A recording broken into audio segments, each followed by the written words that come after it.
Hi, this is Bishop Doherty again, and the topic of this little talk is about a phrase called the preferential option for the poor, the preferential treatment of the poor. You hear these things mentioned in church teaching. What do they mean? I think we can be pretty simple and say that we want to always make our decisions, whether it's by way of government or our parishes, about what effect will our actions have on those who are poor. Will it be neutral? Will it be hurtful? This is a big deal in today's world.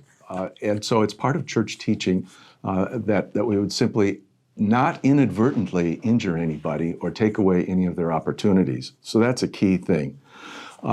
Whenever we make a decision that affects people as a group, we want to ask, how does it affect everybody? There's an old Dominican theologian who talked about ethics as having the first question, will my action hurt anyone? And so that's kind of what we mean by preferential option for the poor. And you might say, well, how does this come up in today's world? Where might we have been better aware of this? Here are some topics from recent news. One, much of our highway systems have been run through neighborhoods that previously people just looked at as ghettos or places where poor people lived, and then got pushed out of the way. One that's more common here in Indiana and Michigan over the last couple of years is the public water supply. You know, there's a certain amount of lead in a lot of neighborhoods and towns that was neglected.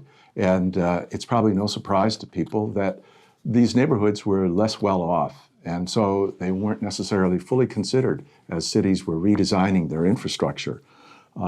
We'd also want to talk about, at the national scale, people's buying power. Are there things that we are doing as a government or as a town that diminish the buying power of other people? We might not actually be taking dollars out of somebody's pocket, but are we doing something that makes it a little bit more difficult for people to live affordably?